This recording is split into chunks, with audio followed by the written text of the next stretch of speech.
Bienvenidos a Perú Conectado, donde te cuento las noticias más impactantes e importantes del momento. Comencemos. No existe, pues, una comunicación directa entre la PCM y el despacho presidencial. El Ministerio Público, en su alegato final, me imputa ese hecho imaginario, inexistente, falso, simulado, a sabiendas de que no existe, con el único fin de atribuirme el delito de conspiración para rebelión, que no he cometido. Además, este hecho falso es ajeno al debate realizado en este juicio. El fiscal no lo ha ofrecido con medio de prueba alguna presentado en su oportunidad, tampoco lo ha ofrecido como nueva prueba. La autodefensa, concedemos la palabra al señor Aníbal Torres Vázquez. Señorita magistrada, señor presidente, señor doctor Guerrero, en el auto de enjuiciamiento, el requerimiento de acusación me imputa haber cometido el delito de rebelión previsto y sancionado en el artículo 346 del Código Penal, para lo cual indica que el 7 de diciembre del 2022, en horas de la mañana, me he reunido conjuntamente con el presidente Castillo, con la premier Betsy Chávez, con el ministro Willy Huerta y con el otro ministro Roberto Sánchez. ¿Para qué? Dice la Fiscalía. Para acordar ilícitamente disolver el Congreso. Muy bien. Como la Fiscalía, al igual que las otras reuniones que me ha imputado fueron absolutamente falsas, imposibles de que pueda demostrarlo porque nunca existieron, en las cuales se incluye a mis dos coprocesados jefes militares en este proceso, a los cuales conozco ahora cuando se presentan, ¿no? Aquí se acreditan en este proceso, nunca los he conocido antes, ni nunca he conversado con ellos. En vista de que esta última reunión que me...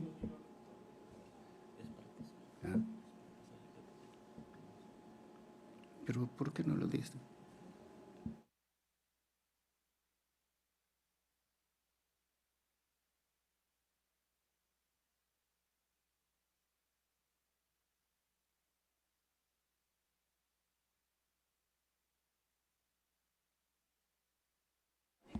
Bien, nos han indicado que desea colocar diapositivas. Primero, decirle al señor Torres que tiene que estar enfocado en los hechos, o sea, no puede hacer la alegación que ya hizo técnica su abogado, ¿no? Y en todo caso depende del tiempo también. ¿Cuánto tiempo considera? Unos 30 minutos, doctora. Debo hacer presente que tengo derecho a que el tribunal que me juzga me escuche y que los hechos en derecho aquí, ¿no?, en este proceso tienen una calificación jurídica. Esta no es una reunión de médicos, de ingenieros, de economistas, sino que los hechos tienen calificación jurídica. Bien, lo entendemos. Para la defensa técnica está su abogado y su abogado ya hizo la alegación respectiva. Usted tiene el tema de la autodefensa sobre los hechos, lo que usted tenga que decir. Entonces, la recomendación es esa, y si sus diapositivas están enfocadas a eso, no hay ningún problema y tiene el tiempo. Sí. Pero con esa recomendación. Sí, señora magistrada, muchas gracias. Las diapositivas son bastante cortas y sí, tienen que ver directamente con los hechos. Bien. Por favor, si me pueden alcanzar el enlace para compartir pantalla. Gracias. Señorita magistrada, la Fiscalía, no habiendo podido probar en lo absoluto de que ese día 7 de diciembre del 2022 haya existido una reunión entre el que habla, el presidente Pedro Castillo, la premier Betsy Chávez, el ministro del Interior, el señor Huerta, el ministro de Comercio Exterior, el señor Roberto Sánchez, no habiendo podido probar esa reunión, ya no ha podido probar ninguna reunión para por lo menos no acreditar que ha habido delito de conspiración. Entonces, la Fiscalía ahora, en su alegato final, inventa otro hecho. Insinúa que habría un corredor que comunica directamente a la PCM con el despacho presidencial. Expresamente, el señor fiscal ha manifestado lo siguiente aquí, en su alegato final. Abro comillas. Aníbal Torres ha dicho algo muy interesante. Yo, si bien es cierto, era asesor, pero ocupaba mi mismo despacho, y este detalle no es menor, porque tiene que enlazarse con lo que ha señalado en su declaración Betsy Chávez, el señor Aníbal Torres e incluso Cintia Malpartida. ¿Cuál es? La existencia de un corredor que comunica tanto PCM con el despacho presidencial. ¿Eso qué implica? Implica comunicación, ¿no? O sea, con este invento quiere él demostrar de que ha habido delito de conspiración previsto y sancionado en el artículo 349 del Código Penal. El mencionado corredor comunica a la PCM con el Palacio de Gobierno. Allí está. ¿Cómo entramos a la PCM? Por el Jirón Carabaya, de frente a la izquierda, la oficina que yo ocupaba. El día 7 de diciembre del 2022, pasadas las 11, se hace presente el edecán Matkovich, me comunica que me llama el presidente, salgo de la oficina, camino hacia la izquierda hasta la esquina, allí Matkovich me dice, un momentito porque también lo llama la premier, sale la premier, los tres, Matkovich, la premier y yo, recorrimos ese pasadizo, corredor, zaguán, etcétera, como lo llaman, ¿no? Pasamos, ¿a dónde? Al Palacio de Gobierno. O sea, comenzamos a cruzar el gran comedor. De allí un pequeño ambiente que nos comunica ya con el Salón Dorado.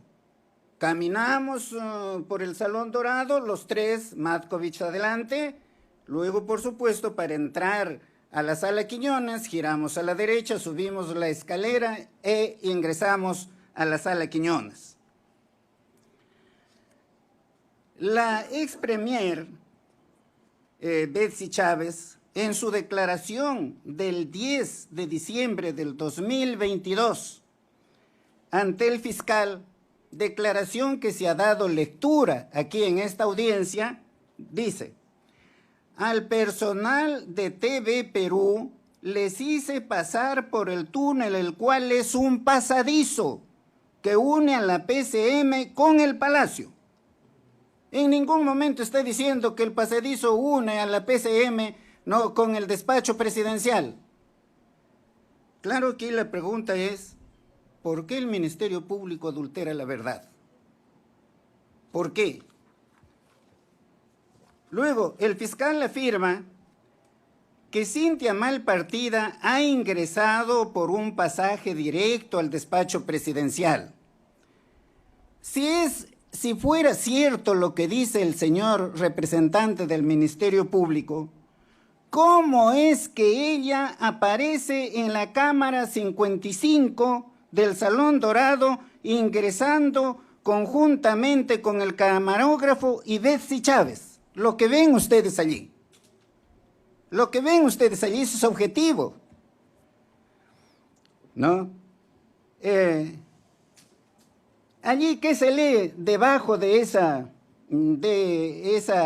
toma?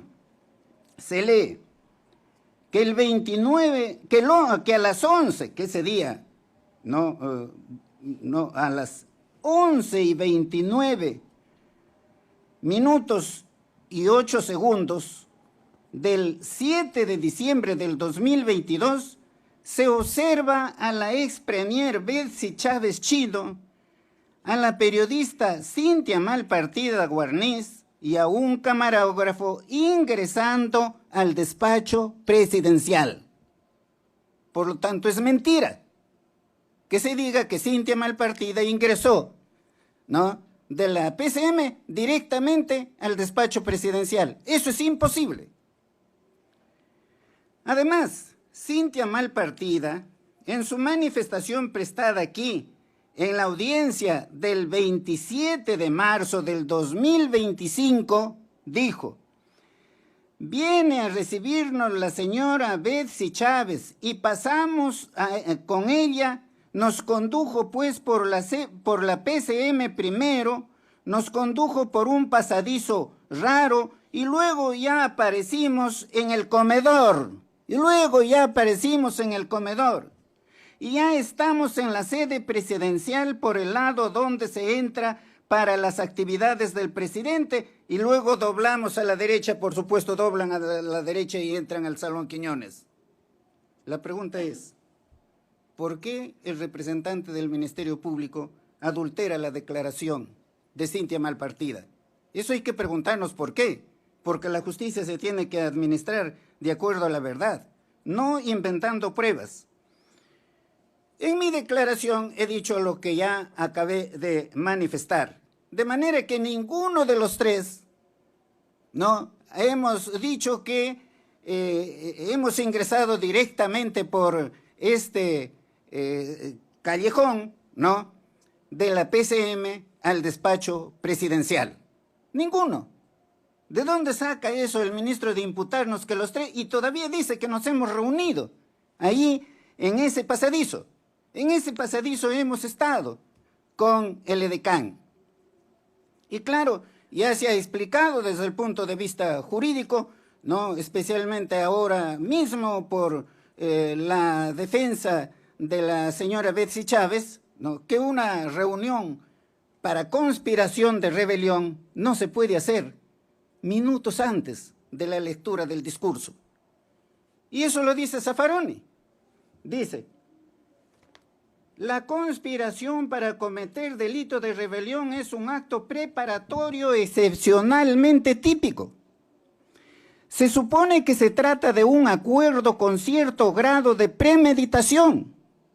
Es decir, que es un ponerse de acuerdo, que obviamente las circunstancias del caso, sin previo aviso y sorpresivamente, no puede existir, sin perjuicio de que tampoco existió ni podía existir rebelión, es decir, un alzamiento en armas. No existe, pues, una comunicación directa entre la PCM y el despacho presidencial. El Ministerio Público en su alegato final me imputa ese hecho imaginario, inexistente, falso, simulado, a sabiendas de que no existe, con el único fin de atribuirme el delito de conspiración para rebelión, que no he cometido. Además, este hecho falso es ajeno al debate realizado en este juicio. El fiscal no lo ha ofrecido con medio de prueba alguna presentado en su oportunidad, tampoco lo ha ofrecido como nueva prueba. Si existiera ese corredor directo, yo lo habría mostrado pues con planos, con fotografías, qué sé yo, con algún croquis, y no como el señor fiscal con una simple insinuación. Ya, eso ya es un indicio. No, señores magistrados, los indicios, como lo señala el propio Código Procesal Penal, se tienen que analizar de acuerdo a los principios de la lógica, de la ciencia y de la experiencia, y no con simples insinuaciones. Además, el representante del Ministerio Público en el requerimiento acusatorio también me imputa que he redactado el mensaje leído por el presidente en un CPU ubicado en el interior del despacho contiguo al despacho presidencial. Pero en el informe pericial 322 que vamos a ver ahora, y en el alegato final del señor fiscal, se afirma que el mensaje se encontró en la oficina de asesores de Palacio de Gobierno. Así se ha aprobado. En el informe pericial 326 del 2023 del perito de la Fiscalía, Arturo Lazarte Vilcamango, consta lo siguiente. Dice, objeto de la pericia, realizar la extracción de evidencias digitales vinculada a los hechos de investigación, esto es, a los actos preparatorios y o ejecutivos del delito de rebelión mediante el alzamiento en armas, cuya presunta comisión se atribuye a Castillo, Betsy, Huerta, Roberto Sánchez. ¿Y qué dice en la conclusión? Allí, en la página 903 del tomo 4 del cuaderno, ¿no?, de prueba documental del Ministerio Público. No. La conclusión dice, existen 26.104 archivos de tipo documento. Asimismo, y de acuerdo a lo indicado en el objeto pericial, no se encontró información relevante a criterio del perito dentro del rango de la fecha indicada, ni archivos relacionados al presunto hecho materia de investigación. Por supuesto que no me cabe duda que en la sentencia que ustedes dicten en la motivación tienen que hacer constar esta verdad, porque siempre la Fiscalía se ha estado basando en este peritaje número 326. ¿Qué prueba? ¿Qué acredita este peritaje? Que el mensaje ha sido encontrado en una computadora de la oficina del Gabinete de Asesores del Palacio de Gobierno, no en la oficina de la PCM. La oficina de asesores del Palacio de Gobierno y la oficina de asesores de la PCM son dos lugares distintos y distantes, como está demostrado allí. Son distintos, ¿no? Y son distantes.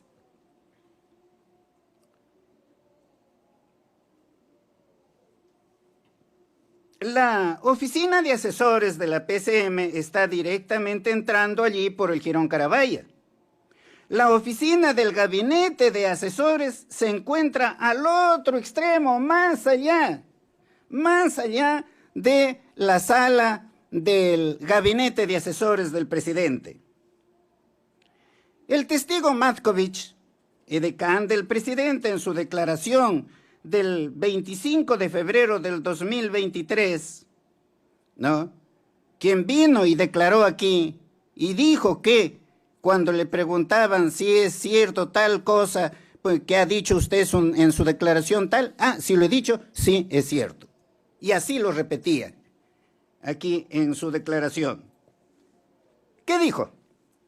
A la pregunta 15, para que diga, si el día 7 de diciembre del 2022 la persona de Luis Alberto Mendieta Garibondo se encontraba presente en la sede del Palacio en el área donde usted labora, dijo, el señor Mendieta tenía su oficina que estaba fuera del ambiente del despacho, que se ingresa por el pasadizo negro, el cual ingresa al despacho presidencial. Lo hace por una puerta de la sala de decanes. Lo hace por una puerta de la sala de decanes. No lo hace por el Salón Dorado porque está al otro extremo. Y ese día lo vi ingresar al despacho presidencial. Y ese día no lo vi ingresar al despacho presidencial. Estoy leyendo textualmente lo que dijo. El señor Mendieta sí estuvo presente en el momento que me fue a buscar. Sigue Matkovich. La pregunta 16, para que diga, estando a sus respuestas anteriores, ¿qué tiene que decir a lo señalado por el señor Luis Alberto Mendieta Garibondo cuando señala que entregó al edecán un discurso elaborado por él? Dijo, que es cierto. El señor Mendieta llegó al ambiente de decanes y me dijo que quería hablar con el presidente y yo le anuncié y el presidente me dijo que quería.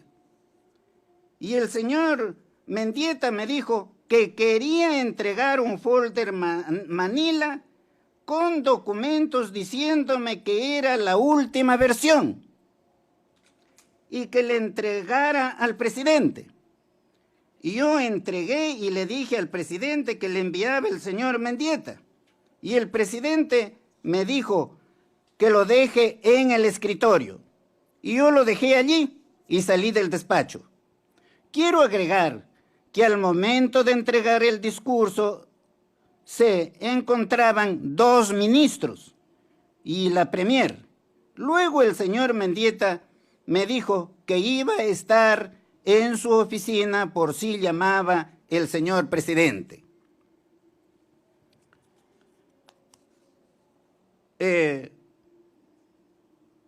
Pregunta 19.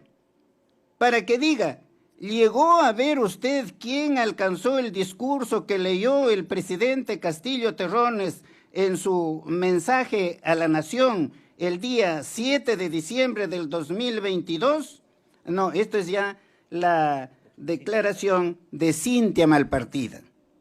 Cintia Malpartida, ¿no?, que declaró el 3 de marzo del 2023, ¿no? Para que diga, ¿llegó a ver usted quién le alcanzó el discurso que leyó el presidente Castillo Terrones en su mensaje a la nación del 7 de diciembre del 2022? Dijo, no vi quién entregó el discurso.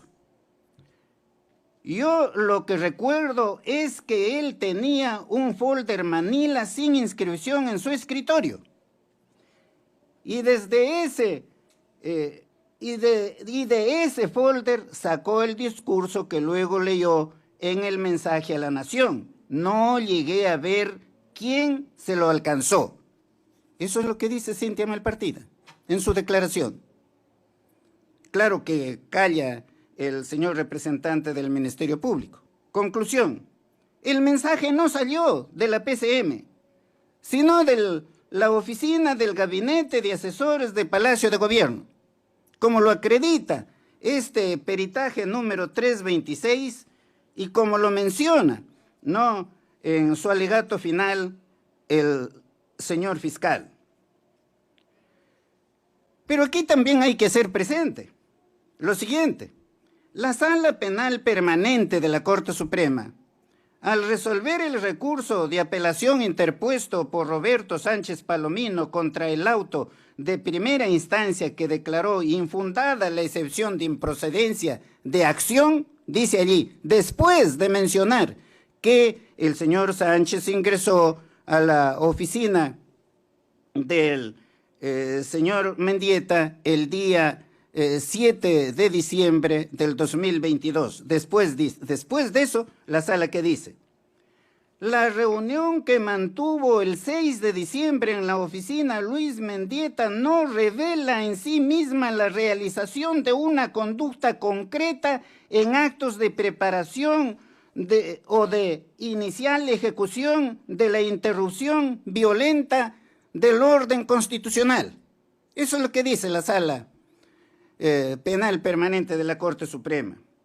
La causa contra Roberto Sánchez, por supuesto, fue sobreseída, como tenía que ser. Yo no he visitado la oficina del señor Mendieta, ni he mantenido ninguna reunión con él, ni el día 6, ni el día 7, ni en fechas anteriores.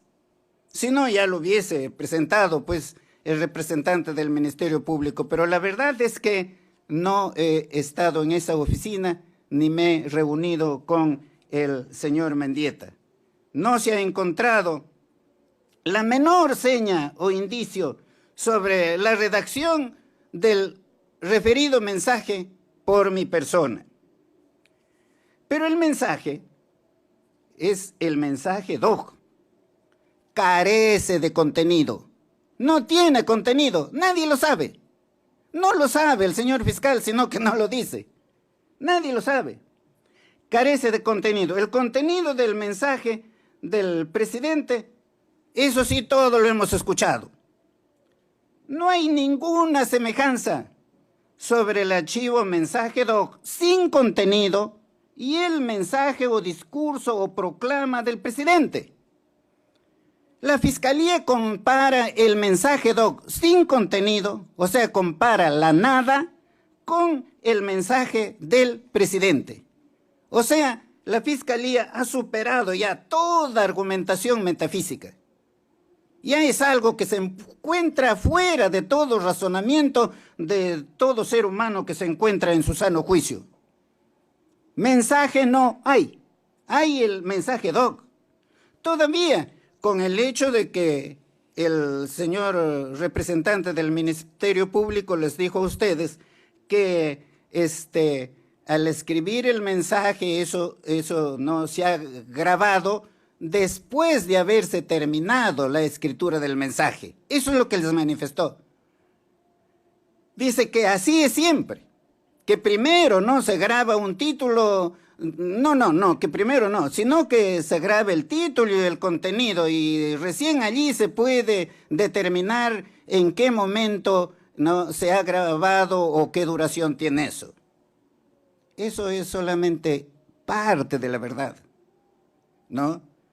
La verdad es otra, la que conocen todos y los que todos estamos aquí, todos los que somos abogados aquí. Escribimos en computadora, grabamos el nombre del mensaje, o sea, el nombre del documento, decimos demanda, decimos alegato, decimos pruebas, etcétera, etcétera, etcétera. Y después continuamos la escritura, ¿para qué? Para que no se borre, no se vaya a borrar. Y seguramente que ustedes hacen lo mismo cuando redactan su sentencia. De manera que el señor representante del Ministerio Público siempre faltando a la verdad. Pero ahora analicemos la pericia número 17 del mismo perito Vilcatoma. En la pericia 326 se afirma que el mensaje doc fue creado el 6 de diciembre del 2022 a las 22:52 y que fue modificado el 7 de diciembre del 2022 a las 6:42.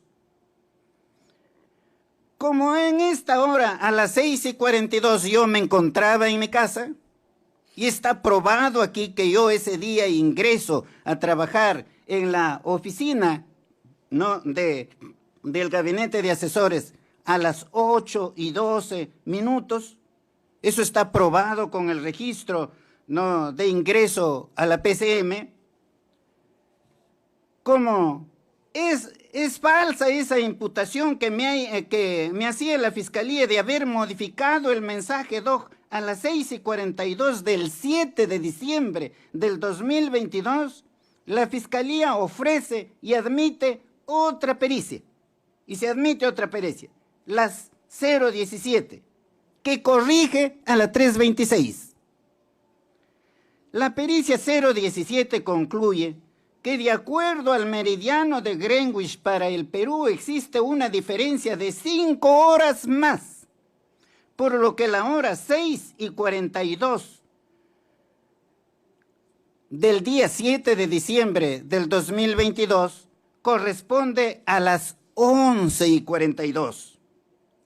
Está probado que el presidente comenzó a dar lectura de su discurso a las 11:40. De acuerdo a la pericia 017, mientras el presidente leía su discurso, lo estaban modificando. Prueba evidente que el mencionado mensaje doc no tiene nada que ver con el leído por el presidente.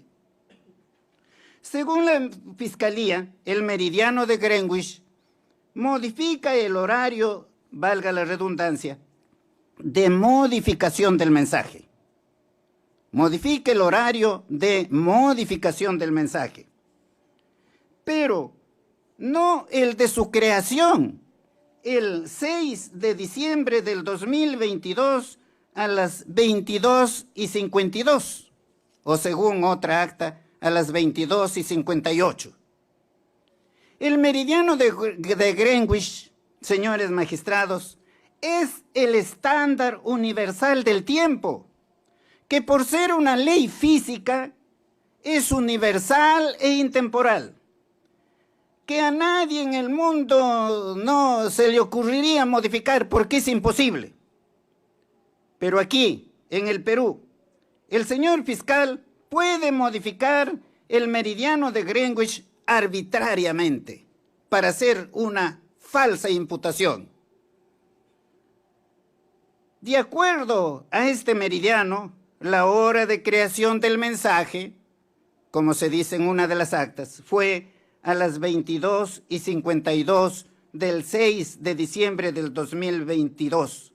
Corresponde esa hora de las 22:52 del día 6 de diciembre del 2022, corresponde a las 3:52 del día 7 de diciembre del 2022, momento en que yo me encontraba durmiendo en mi casa. Ustedes tienen que valorar en la motivación de su sentencia que dicten, porque la inferencia jurídica la tienen que realizar de acuerdo a la lógica, de acuerdo a la ciencia y de acuerdo a la experiencia, como lo dice el propio Código Procesal Penal.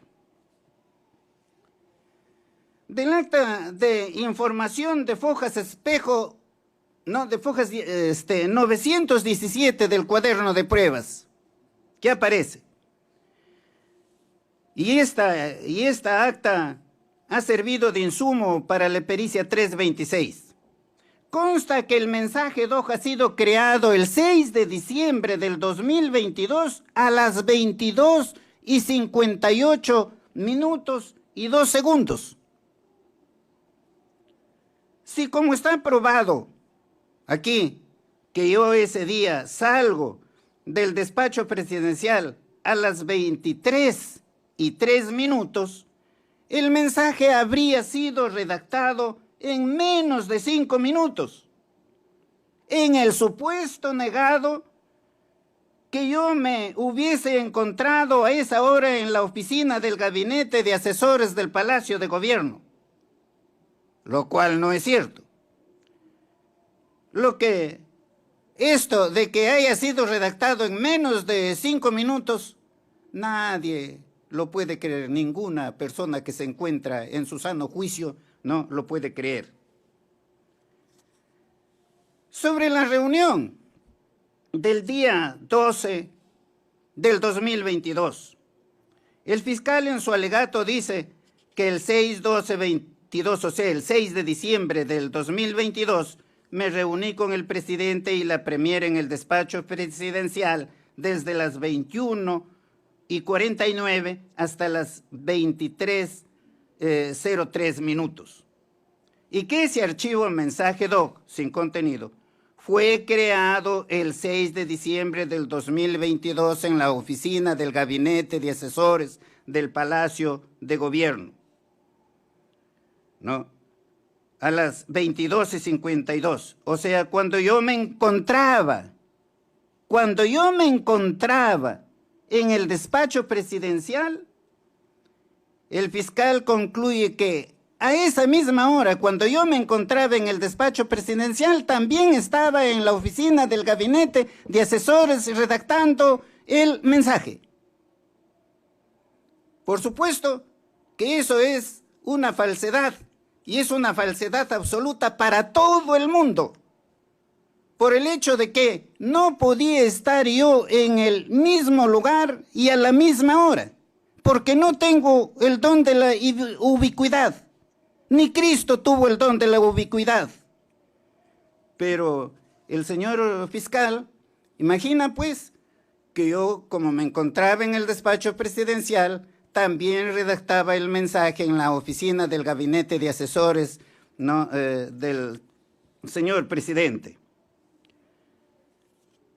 Además, por supuesto, quiero subrayar que está probado que ese día yo no he ingresado a la oficina del Gabinete de Asesores del Palacio, simplemente porque no he ingresado pues a esa oficina ni ese día ni en días anteriores. Esa es la verdad. sino que prueben por lo contrario. No lo han podido hacer. ¿Por qué? Porque no me he reunido con el señor Mendieta en esa oficina. El fiscal pone en duda que el 6 de diciembre del 2022 ¿no? Haya analizado los votos a favor y en contra de la vacancia, que eso nomás no se ha podido hacer allí. Hemos estado reunidos allí, porque yo hablo con la verdad en la mano. El señor presidente, la premier y yo, por las razones de que me hizo llamar el señor presidente. No, ya aquí lo he explicado en mi declaración en forma extensa anteriormente y no la tengo que variar, ¿no? Hemos hablado allí sobre la vacancia del día siguiente, a las 3 de la tarde, ¿no? Pero el mayor tiempo, y yo diría prácticamente la totalidad del tiempo, lo hemos utilizado en contabilizar los votos a favor y en contra de la vacancia de cada una de las bancadas del Congreso. Claro que en algunas era fácil, ¿no? Por ejemplo, en Fuerza Popular era fácil, la mayoría iba a votar a favor de la vacancia. Pero es que en toda agrupación política existe también personas decentes, personas honestas, que había la duda de que si podían votar en favor o en contra. En otras era mucho más difícil. Por ejemplo, la bancada de Perú Libre, que se había dividido. Pero aquí también ha cuestionado el señor representante del Ministerio Público el croquis de distribución de ambientes para el ingreso al despacho presidencial, ¿no? El fiscal admite que el croquis fue encontrado y que fue redactado con posterioridad al 7 de diciembre del 2022. Sin embargo, le da un sentido que no corresponde a la realidad ni a las pruebas obrantes en autos. El croquis fue confeccionado muchos meses después del 7 de diciembre del 2022 conjuntamente con mi asistente, que también se desempeñó como asesor en el gabinete de la PCM, el señor Rafael Sotelo. Y se hizo ese croquis para aclarar lo falso que se estaba manifestando en toda la investigación fiscal y en este proceso, diciendo que al despacho presidencial se ingresa directamente, como Pedro a su casa.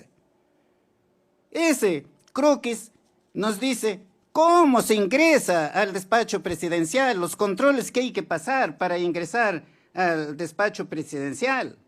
Se hizo con el objeto, no de aclarar, no de ocultar, de explicar, no de encubrir. Si el croquis tuviera algún valor incriminatorio, la Fiscalía la habría presentado acompañando una pericia que sostenga, ¿no?, las insinuaciones que menciona. No ha presentado nada. ¿Cómo va a subsumir, no, el croquis, el acto de redactar ese croquis? ¿Cómo lo va a subsumir en el supuesto normativo de los artículos 346 y 349, delitos de rebelión y delitos de conspiración para rebelión? El proceso penal exige lealtad procesal y respeto al principio de congruencia. No se puede reinterpretar un croquis explicativo como si fuera una prueba incriminatoria, ni introducir conexiones inexistentes entre los despachos para simular apariencias de verdad. La verdad procesal no se construye sobre la base de sospechas, sino, señores magistrados, como sabemos, la verdad procesal se construye con hechos probados y con la ley. Sobre mis expresiones similares, ¿no?, en el mensaje leído por el señor presidente. Bueno, algunas expresiones, por ejemplo, que se dice que el poder radica en el pueblo. ¿Eso está en la Constitución? Todos los abogados aquí presentes sabemos que eso está en la Constitución, ¿no?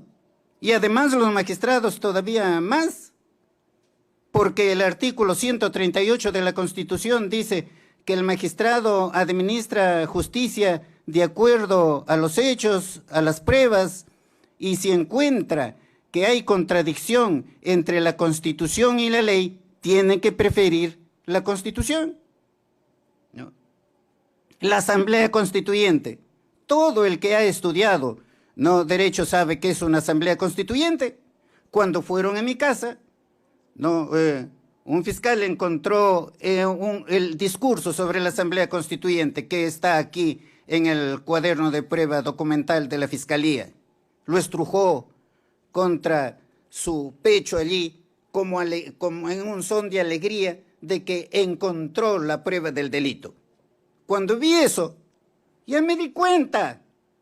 ¿Qué conocimiento tenía sobre eso? Por supuesto ninguno, no dije nada. ¿Y qué hice? Presenté la currícula de todas las facultades de Derecho de Lima en donde está el tema de la Asamblea Constituyente. Y el Perú ha tenido 12 asambleas constituyentes con diversos nombres, con el nombre de Asamblea Constituyente, de Congreso Democrático Constituyente, que son nombres, pero son asambleas constituyentes que han dado lugar a cada una de las 12 constituciones que hemos tenido en el Perú. Pero luego el señor fiscal dice en su alegato, se refiere al mensaje presidencial, se ve reforzado con el proyecto ley 3570-22, cuya finalidad es generar una nueva constitución. Al respecto, sobre lo que dice el señor fiscal, tengo que manifestar que este proyecto de ley versa, y leo el título expresamente, proyecto de ley que deroga la ley 31.399, ley que fortalece el proceso de aprobación de leyes de reforma constitucional regulado en los artículos 40 y 44 de la ley 26.300, ley de los derechos de participación y control ciudadano. Este proyecto, como todos los proyectos, son aprobados por el Consejo de Ministros. No es un proyecto que yo me voy y lo presento al Congreso. Son aprobados por el Consejo de Ministros. Y se solicitó allí cuestión de confianza. La cuestión de confianza, señores magistrados, es aprobada por el Consejo de Ministros. Este proyecto fue rechazado por la Junta Directiva del Congreso. Y allí terminó la cuestión. Y no insistimos más. Pero este proyecto es plenamente constitucional. Porque con esta ley ordinaria que modificaron la Constitución, suprime la democracia directa que tienen los ciudadanos y que está previsto en el artículo 31 de la Constitución. Los ciudadanos tienen derecho a participar en los asuntos públicos mediante referéndum, Pero eso se ha suprimido con una simple ley, Y la misma Constitución establece que se pueden presentar proyectos de ley sobre cualquier norma con rango de ley.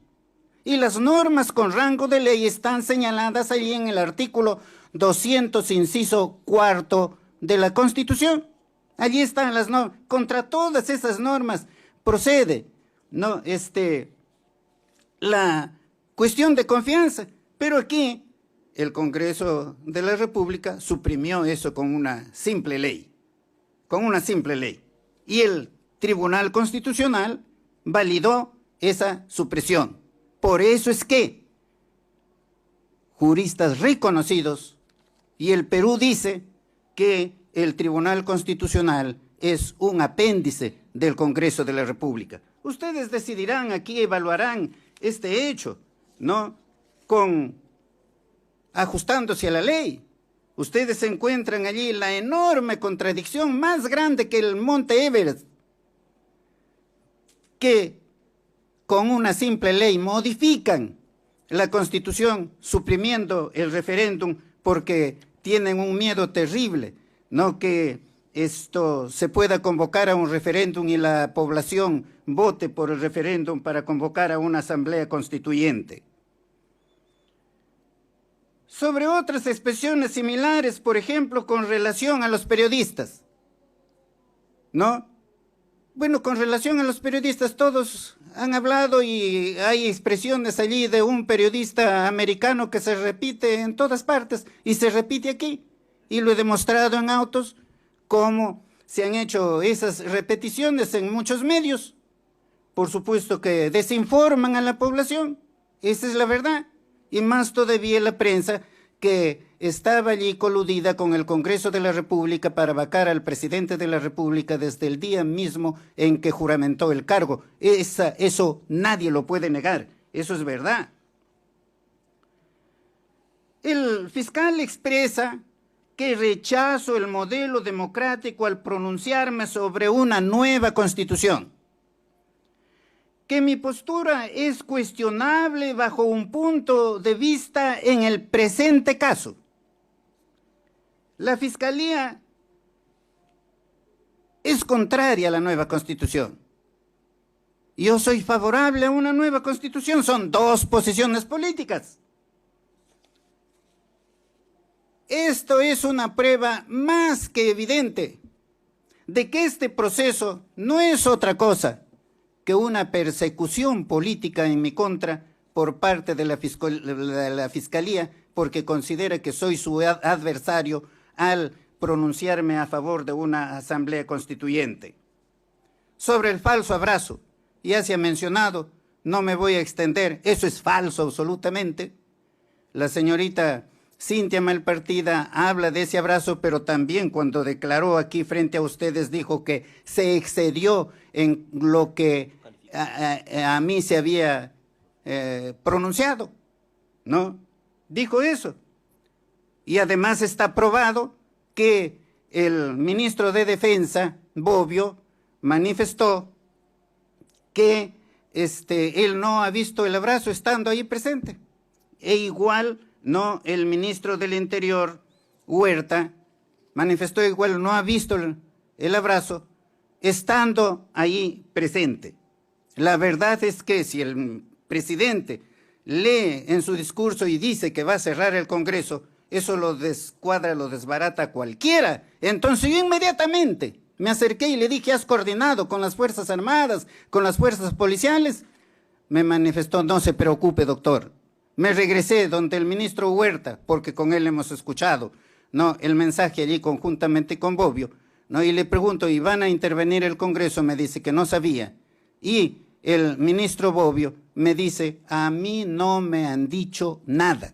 Eso es lo que me manifestó Bobbio.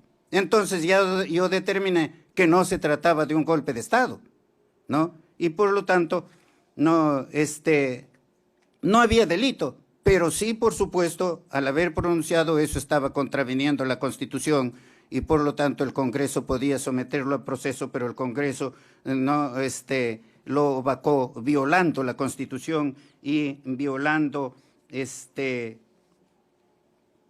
su propio reglamento. Sobre el informe pericial del análisis digital forense 295-2023 sobre la carta asilo, ¿no? Allí que consta, en la carta asilo, consta mi renuncia a ejercer el cargo de jefe del gabinete de asesores. Si tengas en cuenta de que yo no era ministro de allí, yo conozco perfectamente mis derechos. Yo no era ministro, yo era trabajador administrativo. Aquí la Fiscalía, sin prueba alguna, ha manifestado que el registro de la solicitud a México sobre asilo habría sido modificado. Miente porque no ha presentado ninguna prueba al respecto. No, así no se actúa en un proceso penal. El informe identifica únicamente un archivo, imagen 2022-1208, 881-301-91, PDF, cuya naturaleza es inequívoca. Se trata de un archivo PDF que contiene una imagen digitalizada. Es decir, no se trata de un documento editable, sino de una imagen estática almacenada en disco señor duro. Torres, Ahorita termino. Sí, se ha excedido mucho Sí. más de lo que le hemos concedido. Sí. Así que por favor vaya concluyendo, ¿sí? Sí, voy a concluir.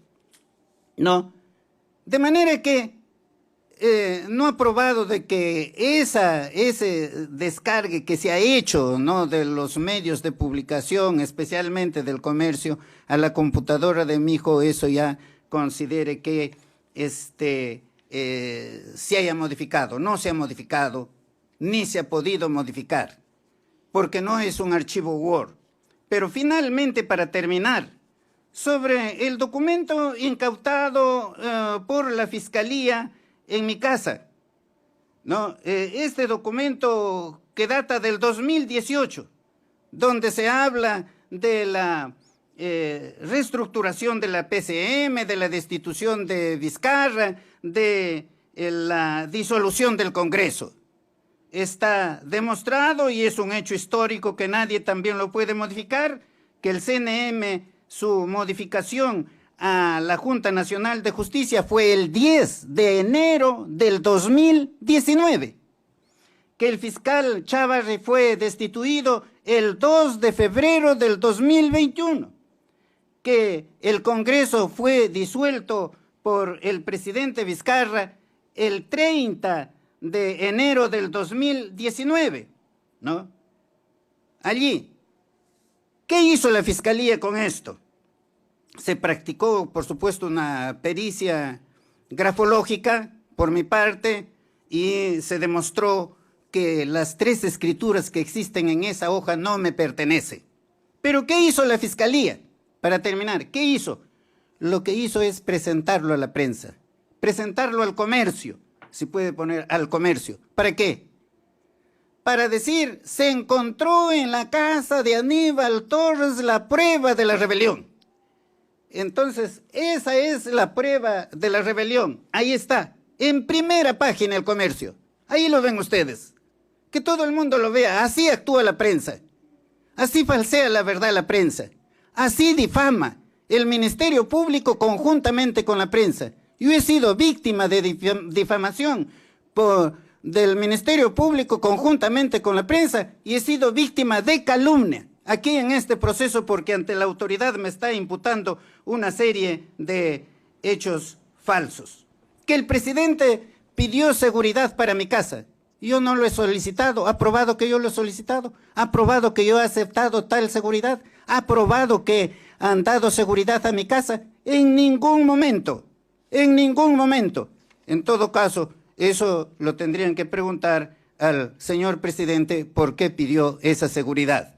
Ahora, no tengo tiempo sobre la responsabilidad civil, pero eso sí debo indicarles que allí no hay una acción por mi parte que haya causado el daño, no se ha demostrado el daño, la Fiscalía en su alegato habla de daño extrapatrimonial, no ha demostrado quién ha sufrido el padecimiento de espíritu, el dolor en su alma, por lo que Castillo no ha leído ese discurso. El dolor lo siente el pueblo hasta ahora porque le han quitado su presidente que ha elegido legítimamente y no ha demostrado ningún nexo de causalidad. ¿Cuál nexo de causalidad? No, ningún factor de atribución. ¿Cuál dolo podrían demostrar de mi parte? No, sí, yo no he participado en esos hechos que aquí he mencionado. Muchísimas gracias, señores magistrados. Por estas razones, pero sí concluyo pidiendo, por supuesto, ser absuelto de la acusación penal y también de la responsabilidad civil. Muchas gracias. Gracias. Bueno amigos, eso fue todo. No olviden suscribirse al canal y compartir el video. Hasta pronto.